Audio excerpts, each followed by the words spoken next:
तो hello friends, welcome back to my YouTube channel. तो आज हम कुछ क्वेश्चन प्रैक्टिस की बात करते हैं जिसमें कि एसिड बेसिस एंड सॉल्ट के सारे प्रीवियस ईयर क्वेश्चंस हैं और कुछ कुछ नेक्स्ट एग्जाम में पूछे जाने वाले क्वेश्चन हैं। तो आज की धमाकेदार क्लास को हम एक शुरुआत देते हुए शुरुआत करते हैं। तो आज का फर्स्ट क्वेश्चन है, अम्ल का स्वाद कैसा होता है। स्टार्टिंग में हम बहुत ही नॉर्मल से क्वेश्चन रखेंगे, धीरे धीरे इसका हम जो है इसका लेंथ बढ़ाते जाएंगे और इसके डेप्थ को भी बढ़ाते जाएंगे। तो फर्स्ट में अम्ल का स्वाद कैसा होता है, तो चलिए आप सभी बताइए। ऑप्शन ए है कड़वा, बी खट्टा, सी नमकीन, डी मीठा। तो इसका सही जवाब है खट्टा, option number B. Next question की ओर चलते हैं। क्वेश्चन नंबर 2 में है क्षारक बेस का स्वाद कैसा होता है, खट्टा, मीठा, कड़वा या तीखा। आप सभी लोग बताइए। तो इसका ऑप्शन नंबर सी आंसर है कड़वा, ऑप्शन नंबर सी कड़वा। नेक्स्ट बात करते हैं, नीले लिटमस पत्र को लाल करने वाले पदार्थ को क्या कहते हैं। नीला को लाल करेगा यानी कि लाल आपको कर रहा है तो अम्ल, इसका क्या होगा आंसर, अम्ल। और अगर लाल को नीला करेगा तो उसका आंसर होगा क्षार। तो चलिए बताइए, नीले लिटमस पत्र को लाल करने वाले पदार्थ को क्या कहते हैं। ऑप्शन ए है अम्ल, बी लवण, सी क्षारक और डी इनमें से कोई नहीं। तो इसका सही जवाब हो जाएगा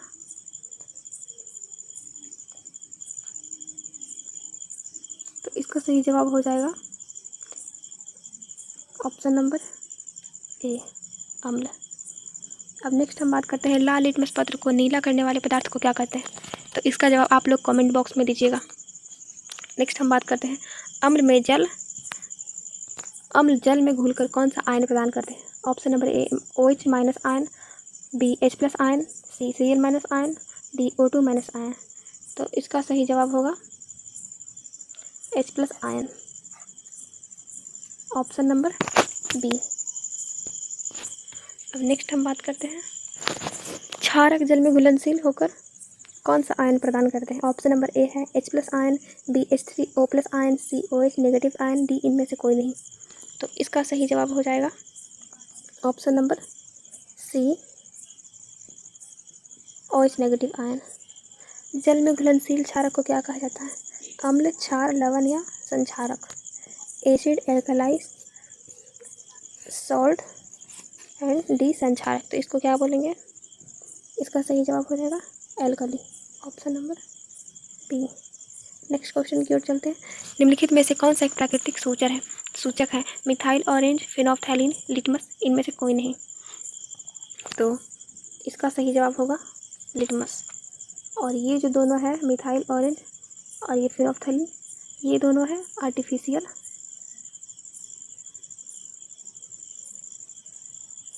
इंडिकेटर।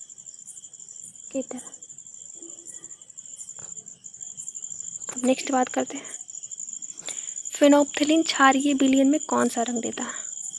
फिनोल्फथैलीन क्षारीय विलयन में कौन सा रंग देता है। तो इसका ऑप्शन नंबर ए है रंगहीन, बी पीला, सी गुलाबी और डी नीला। तो इसका सही जवाब होगा ऑप्शन नंबर सी गुलाबी। अब नेक्स्ट प्रश्न की ओर चलते हैं, मिथाइल ऑरेंज अम्लीय विलयन में कौन सा रंग प्रदर्शित करता है। मिथाइल ऑरेंज जो है वो अम्लीय विलयन में कौन सा रंग प्रदर्शित करता है। ऑप्शन नंबर ए पीला, ऑप्शन नंबर बी लाल गुलाबी, ऑप्शन नंबर सी रंगहीन, ऑप्शन नंबर डी नीला। तो इसका सही जवाब होगा ऑप्शन नंबर बी लाल गुलाबी। और जब ये क्षारीय विलयन में होता है तो इसका ऑप्शन नंबर ये होता है पीला, बेस में ये पीला देता है। नेक्स्ट क्वेश्चन की बात करते हैं, तो इसमें हम आते हैं भाग 2 में रासायनिक अभिक्रिया यानी कि केमिकल रिएक्शंस की ओर। तो क्वेश्चन नंबर है, जब अम्ल किसी धातु के साथ अभिक्रिया करता है तो कौन सी गैस निकलती है। जब अम्ल किसी धातु के साथ रिएक्शन करता है तो कौन सी गैस निकलती है। ऑप्शन नंबर ए है ऑक्सीजन, ऑप्शन नंबर बी है nitrogen, option number C hydrogen, option number D carbon dioxide. तो इसका सही जवाब पहले आप दीजिए। तो इसका सही जवाब हो जाएगा हाइड्रोजन, ऑप्शन नंबर सी। और हाइड्रोजन हमेशा जो है ये पॉप साउंड आवाज़ करता है, पॉप साउंड ये हमेशा आवाज़ करता है, इसको याद रखिएगा। नेक्स्ट क्वेश्चन की ओर चलते हैं, जिंक की अभिक्रिया तनु सल्फ्यूरिक अम्ल H2SO4 से कराने पर कौन सा लवण बनता है। जिंक की अभिक्रिया तनु सल्फ्यूरिक अम्ल से कराने पर कौन सा लवण बनता है? तो इसका ऑप्शन नंबर ए है ZnSO4, ZnCl2, ZnO, ZnS। तो यहाँ से बनेगा ZnSO4 प्लस H2 गैस। तो इसका सही जवाब हो जाएगा ऑप्शन नंबर। क्वेश्चन नंबर 13, जब अम्ल किसी धातु के कार्बोनेट के साथ अभिक्रिया करता है तो कौन सी गैस उत्सर्जित होती है? Option number A hydrogen, option number B oxygen, option number C carbon dioxide, option number D sulphur dioxide.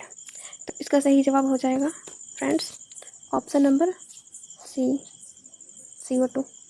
इसका आप एग्जाम्पल समझ सकते हैं, जैसे कि अगर आप इनो लिए, इनो में क्या होता है, सोडियम बाइकार्बोनेट। तो इनो में अगर हम पानी डालते हैं तो वहाँ से बुलबुला या जहाग उत्पन्न होता है, और वही जो जहाग के साथ गैस उत्पन्न होता है वो CO2 गैस ही होता है। और इसको एक साथ ऐसे याद रख सकते हैं कि जहाँ भी कार्बोनेट शब्द आएगा वहाँ से गैस हमेशा CO2 निकलेगा। तो अब नेक्स्ट क्वेश्चन की ओर चलते हैं। चूने की पानी में CO2 गैस प्रवाहित करने पर वो दूधिया क्यों हो जाता है? ऑप्शन नंबर ए है CaHCO3 का होल ट्वाइस बनने के कारण, CaCO3 का बनने के कारण, CaO का बनने के कारण, CaCl2 बनने के कारण। तो इसका सही जवाब हो जाएगा CaCO3 के बनने के कारण, ऑप्शन नंबर बी। ऐसा क्यों होता है? और ऐसा इसलिए भी होता है जैसे कि अगर आप चूने का पानी यानी कि कैल्शियम ऑक्साइड, तो जो लाइम वाटर होता है जो हम अपने घर में पुताई करते हैं, अगर वहाँ से हमारे वायुमंडल में जो CO2 गैस रहती है तो वो टच करता है तो वहाँ से वो कैल्शियम कार्बोनेट बन जाता है CaCO3, जो कि इसको संगमरमर करते हैं, और इसलिए सफ़ेदी करने के 3-4 दिन बाद ज़्यादा शाइनिंग वगैरह भी आती है। नेक्स्ट क्वेश्चन की ओर चलते हैं। धातुओं के ऑक्साइड सामान्यतः किस प्रकृति के होते हैं? ऑप्शन नंबर ए है अम्लीय, बी क्षारीय, सी उदासीन और डी उभयधर्मी। तो इसका सही जवाब हो जाएगा धातु के ऑक्साइड तो सामान्यतः क्षारीय होते हैं, ऑप्शन नंबर बी, और अधातु के अम्लीय। तो अब देखिए क्वेश्चन आ गया, अधातु के ऑक्साइड की प्रकृति कैसी होती है? ऑप्शन नंबर ए क्षारीय, बी उदासीन, सी अम्लीय, ऑप्शन नंबर डी इनमें से कोई नहीं। इसका जवाब आप लोग कमेंट बॉक्स में दीजिएगा। अब क्वेश्चन नंबर 17 की ओर चलते हैं। अम्ल और क्षारक के बीच होने वाले विक्रिया को क्या कहते हैं? अम्ल और क्षारक के बीच होने वाले रिएक्शंस को क्या बोलते हैं?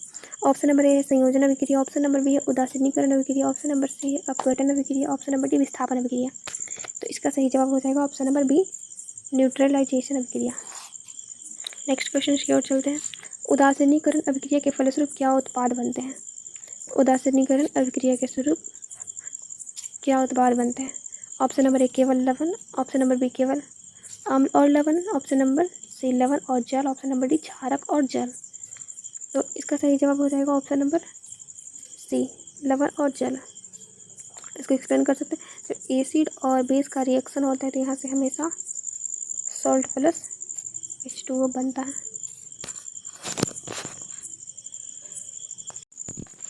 नेक्स्ट क्वेश्चन की ओर बात करते हैं। तनुकरण डाइल्यूशन प्रक्रिया में क्या होता है? ऑप्शन नंबर ए H+ या OH- आयन की सांद्रता प्रति इकाई आयतन में घटती है, ऑप्शन नंबर बी है आयन की सांद्रता बढ़ती है, ऑप्शन नंबर सी है कोई बदलाव नहीं होता, ऑप्शन नंबर डी है विलयन गाढ़ा हो जाता है। तो इसका करेक्ट आंसर होगा ऑप्शन नंबर ए। करेक्ट आंसर होगा ऑप्शन नंबर ए, क्योंकि डाइल्यूशन मतलब कि जो इसका थिकनेस है वो कम करना। तो अगर हम 1 लीटर पानी में 1 लीटर पानी में 100 ग्राम अगर चीनी डालेंगे तो उसकी जो थिकनेस क्वांटिटी होगी, और उसके बाद अगर उस 1 लीटर की जगह उसमें 1 लीटर और पानी ऐड कर देंगे तो वो विलयन जो होगा वो ज़्यादा तनु यानी कि पतला हो जाएगा। तो वैसे ही इसमें जो आयन मौजूद होते हैं उसमें अगर ज़्यादा पानी की क्वांटिटी डालेंगे तो H+ आयन और OH- आयन की सांद्रता प्रति इकाई आयतन में घटेगी। तो नेक्स्ट क्वेश्चन की ओर बात करते हैं। जल में अम्ल मिलाते समय क्या सावधानी रखनी चाहिए? ये बहुत इंपॉर्टेंट क्वेश्चन है और ये कई बार आ चुके हैं, मतलब जो भी प्रीवियस ईयर क्वेश्चन। तो इसको ऑप्शन नंबर देखिए, अम्ल में जल मिलाना चाहिए, बी है जल में धीरे धीरे अम्ल मिलाना चाहिए, सी है दोनों को एक साथ तेज़ी में मिलाना चाहिए, डी है कोई सावधानी आवश्यक नहीं है। तो इसको आप ऐसे कर सकते हैं, कोई सावधानी आवश्यक, ये तो गलत है, दोनों एक साथ तेज़ी में, ये भी गलत है, और अम्ल में जल मिलाना चाहिए या जल में धीरे धीरे अम्ल मिलाना चाहिए। तो इसको हम देखते हैं। तो पहले बाल्टी में हम पानी डालेंगे, उसके बाद हम यहाँ से अम्ल मिलाएंगे, ये करेक्ट प्रोसेस है, यानी कि जल में धीरे धीरे अम्ल मिलाना चाहिए। अगर आप अम्ल में जल मिलाइएगा तो ये फिर बहुत ज़्यादा परेशानी क्रिएट हो सकता है। तो इसका हम ध्यान रखेंगे अच्छे से कि क्या प्रोसेस सही है। पहले जल डालेंगे, देन उसके बाद उसमें धीरे धीरे अम्ल डालेंगे। तो नेक्स्ट क्वेश्चन की ओर चलिए। अब बात करते हैं भाग 3 पीएच स्केल और दैनिक जीवन में उसकी यूसेज। तो क्वेश्चन नंबर 21 है, पीएच स्केल की प्रास क्या होती है? ऑप्शन नंबर ए है 1 से 10, बी 0 से 14, सी 1 से 14, डी 0 से 7। ये क्वेश्चन तो बहुत ईजी है, बट इसके जो ये दोनों ऑप्शंस हैं इसमें कन्फ्यूज आदमी हो जाता है। तो इसमें कन्फ्यूजन होना ही नहीं, इसका जो आंसर होगा 0 से 14, यानी कि option number B. PH scale का हमेशा जो वैल्यू होता है वो 0 से 14 होता है, जिसमें कि 7 पे उदासीन होता है और 0 एकदम स्ट्रॉन्ग एसिड और इधर 14 पे स्ट्रॉन्ग बेस। तो ये आगे क्वेश्चन में काम आएगा। अब नेक्स्ट क्वेश्चन देखते हैं, एक उदासीन विलयन का पीएच मान कितना होता है? Option number A 0, B 14, C 7 and D 5.6। इसका जवाब आप कमेंट बॉक्स में दीजिएगा, हम अभी बता चुके। क्वेश्चन नंबर 23, अम्लीय विलयन का पीएच मान हमेशा होता है 7 से अधिक, 7 के बराबर, 7 से कम, 14 से अधिक। इसका भी क्वेश्चन आप, इसका भी 23 का आंसर आप कमेंट बॉक्स में अवश्य दीजिएगा। क्वेश्चन नंबर 24, क्षारीय विलयन का पीएच मान कितना होता है? तो क्षारीय विलयन का पीएच मान का ऑप्शन है 7 से कम, 7 से अधिक, 0, 7 के बराबर। तो ये आप इसका भी आंसर ज़रूर बताइएगा कमेंट बॉक्स में। अब हम बात करते हैं 25 नंबर क्वेश्चन की।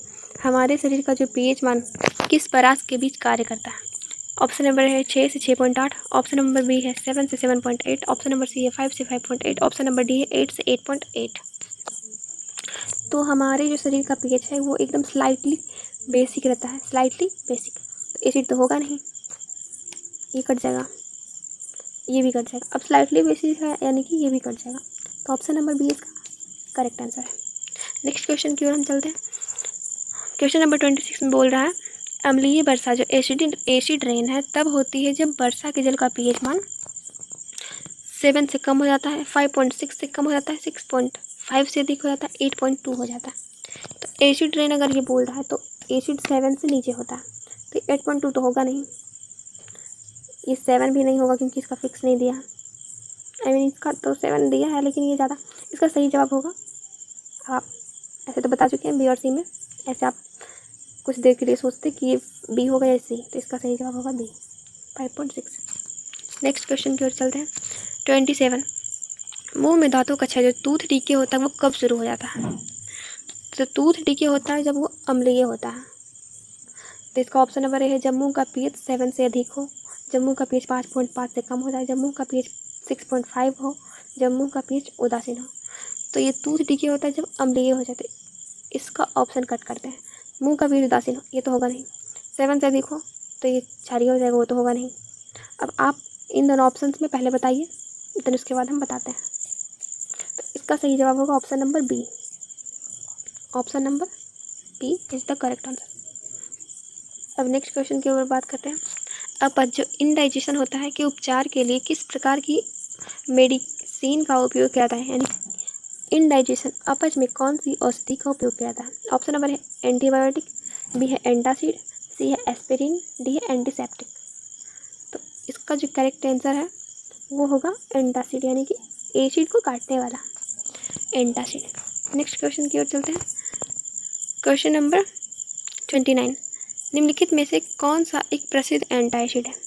Option number A sodium chloride, option number B है magnesium hydroxide, option number C है calcium carbonate, option number D है हाइड्रोक्लोरिक अम्ल। तो इसका सही जवाब जो है वो है ऑप्शन नंबर क्या है, बी।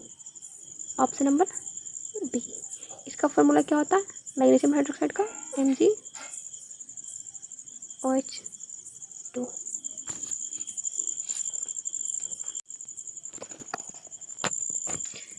क्वेश्चन नंबर 30 की ओर चलते हैं। शुष्क हाइड्रोक्लोरिक गैस शुष्क लिटमस पत्र का रंग क्यों नहीं बदलती? ऑप्शन नंबर ए है क्योंकि गैस बहुत ठंडी होती है, ऑप्शन नंबर बी है क्योंकि जल की अनुपस्थिति में हाइड्रोजन आयन नहीं बनते, ऑप्शन नंबर सी है क्योंकि लिटमस पत्र खराब है, ऑप्शन नंबर डी है क्योंकि HCl एक कमजोर अम्ल है। तो अगर आपको नहीं भी पता है तो इसमें ऑप्शन कट कीजिए। तो ये क्योंकि HCl एक कमजोर अम्ल है, ये तो सरासर गलत है क्योंकि HCl एक स्ट्रॉन्ग एसिड है। एंड क्योंकि लिटमस पत्र खराब है, ये भी गलत हो सकता है क्योंकि गैस बहुत ठंडी होती है। ये गैस तो ठंडी नहीं होती है, मतलब ये जो बोल रहा है उसके हिसाब से तो गैस तो ठंडी होती नहीं, तो ये भी नहीं। तो इसका सही जवाब हो जाएगा ऑप्शन नंबर बी, तो ऐसे भी आप, अगर आपको कोई क्वेश्चन का जवाब नहीं आता है तो आप इस प्रकार से भी बना सकते हैं कि ऑप्शंस के थ्रू भी बना सकते हैं कि ये ऑप्शन तो होगा ही नहीं 100%, उसके बाद आप उसमें क्लियर कर सकते हैं। नेक्स्ट क्वेश्चन की बात करते हैं। अब भाग 4, इसमें हम बात करेंगे प्राकृतिक गैस, ये प्राकृतिक अम्ल और लवण यानी कि नेचुरल एसिड और सॉल्ट्स के बारे में। तो बहुत इजी प्रश्न है, देखते हैं। सिरके में कौन सा अम्ल पाया जाता है? सिट्रिक अम्ल, टार्ट्रिक अम्ल, एसिटिक अम्ल, ऑक्सैलिक अम्ल। तो इसको फटाफट से करते हैं। सिरके में जो पाया जाता है वो है एसिटिक अम्ल, option number C. Next question की ओर चलते हैं। नींबू और संतरे जैसे खट्टे फलों में कौन सा अम्ल उपस्थित होता है? तो इसका ऑप्शन नंबर ए है lactic acid, option number B है citric acid, option number C है methanoic acid, option number D है टार्ट्रिक एसिड। तो नींबू और संतरे में सिट्रिक एसिड पाया जाता है, लैक्टिक एसिड दूध में पाया जाता है, मेथनोइक एसिड चींटी या बिच्छू के डंक में पाया जाता है, और टार्टरिक एसिड इमली टैमरिन में पाया जाता है। नेक्स्ट क्वेश्चन की ओर बात चलते हैं। अब बात पूछ रहे हैं यहाँ पे इमली टैमरिन में कौन सा प्राकृतिक अम्ल होता है? तो इसका तो हम जवाब ऊपर ऑलरेडी बता चुके हैं, तो आप इसको कमेंट बॉक्स में बताइएगा। इसका ऑप्शन नंबर ए है टार्टरिक एसिड, बी है एसिटिक एसिड, सी ऑक्जेलिक एसिड और डी साइट्रिक एसिड।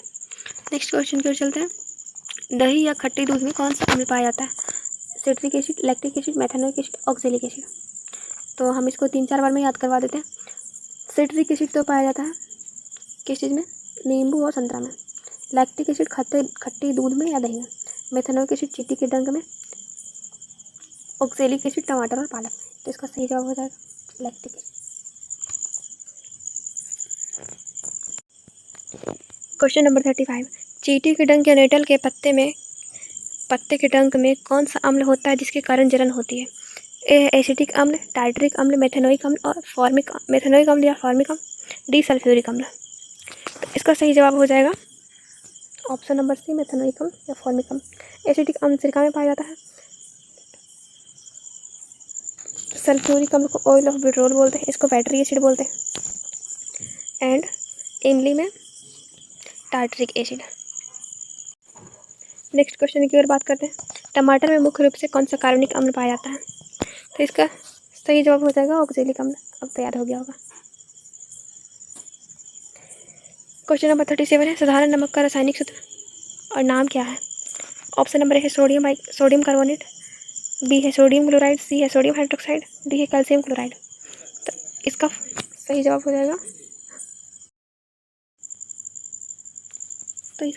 हो जाएगा option number B. Next question की ओर चलते हैं।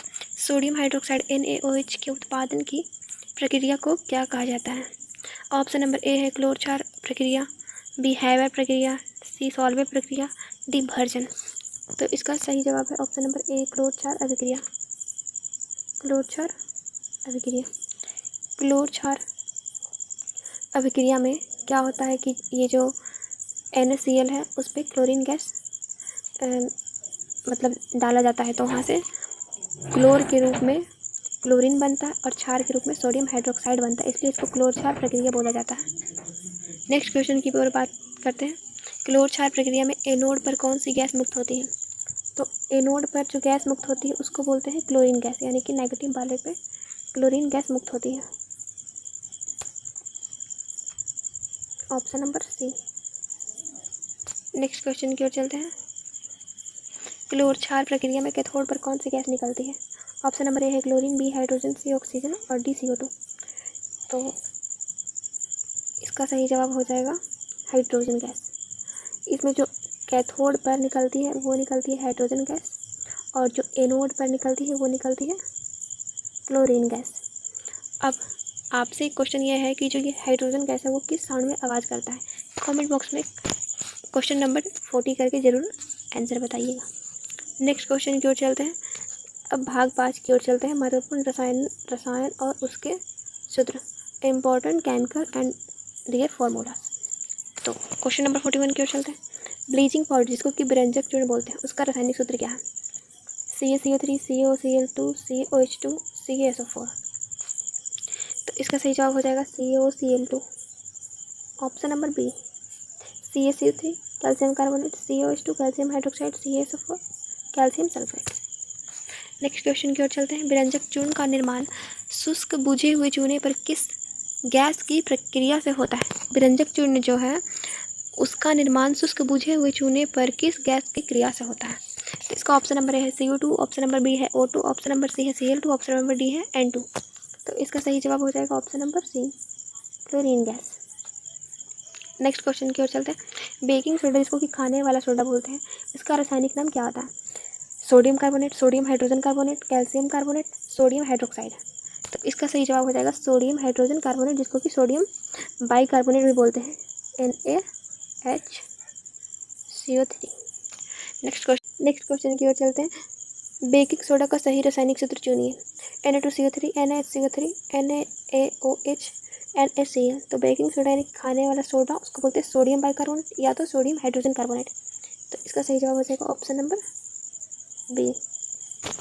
नेक्स्ट क्वेश्चन की ओर चलते हैं। धोने का सोडा, जिसको कि वॉशिंग सोडा बोलते हैं, इसका रासायनिक सूत्र क्या है? NO2CO3 × 10H2O, NaHCO3, NO2CO3 × H2O, NaOH। तो इसका सही जवाब है ऑप्शन नंबर ए, Na2CO3। नेक्स्ट क्वेश्चन की ओर चलते हैं। क्रिस्टलन का जल क्या है? ऑप्शन नंबर ए है लवण में मौजूद कमी, ऑप्शन नंबर बी है लवण के 100 इकाई में निश्चित जल के अणुओं की संख्या, ऑप्शन नंबर सी है परख नली का पानी, ऑप्शन नंबर डी है शुद्ध पीने का पानी। तो इसको अगर नहीं पता तो हम ऑप्शन चाहते हैं। शुद्ध पीने का पानी ये तो होगा नहीं, लवण में मौजूद नमी, लवण में मौजूद नमी ये भी नहीं होगा। अब आप ये दोनों बताओ। परख नली का पानी ये तो बिल्कुल नहीं होगा। लवण के 100 इकाई में निश्चित जल के अणुओं की संख्या, जैसे कि अगर धोने वाला सोडा है तो उसको बोलते हैं Na2CO3 × 10H2O। तो उसमें एक फिक्स अमाउंट में वाटर मॉलिक्यूल रहते हैं।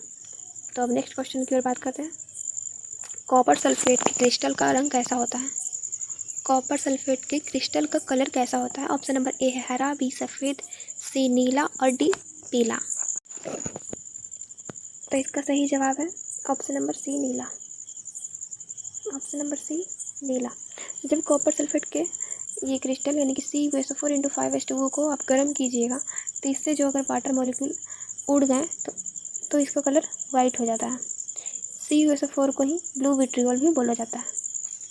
अब आप कमेंट बॉक्स में बताइए कि ग्रीन विट्रियोल किसको बोलते हैं एंड वाइट विट्रियोल किसको बोलते हैं।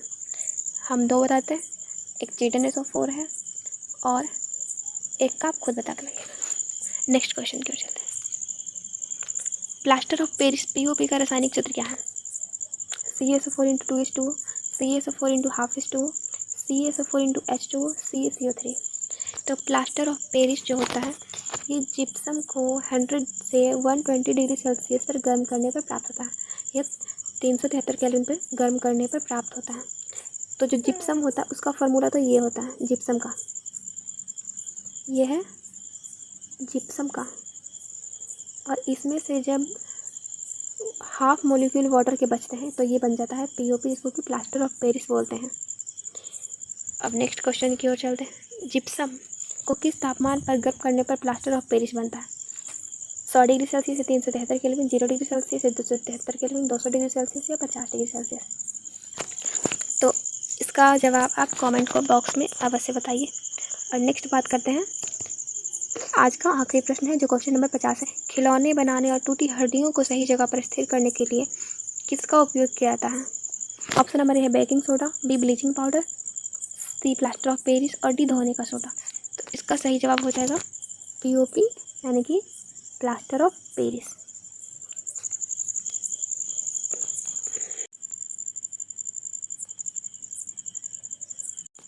तो दोस्तों ये थी आज की मेरी 50 क्वेश्चन। आई होप आप सबको पसंद आई होगी। आपसे मेरा एक क्वेश्चन है, अगर जो मैंने क्वेश्चन बनाया उसको अगर आप इंग्लिश में भी चाहते हैं और हिंदी में भी तो उसके बारे में बताइए, या फिर सिर्फ हिंदी में ही ठीक है। और दूसरा क्वेश्चन ये है कि मैं इसमें तो जो क्वेश्चन है उसका ही बस आंसर बताती हूँ।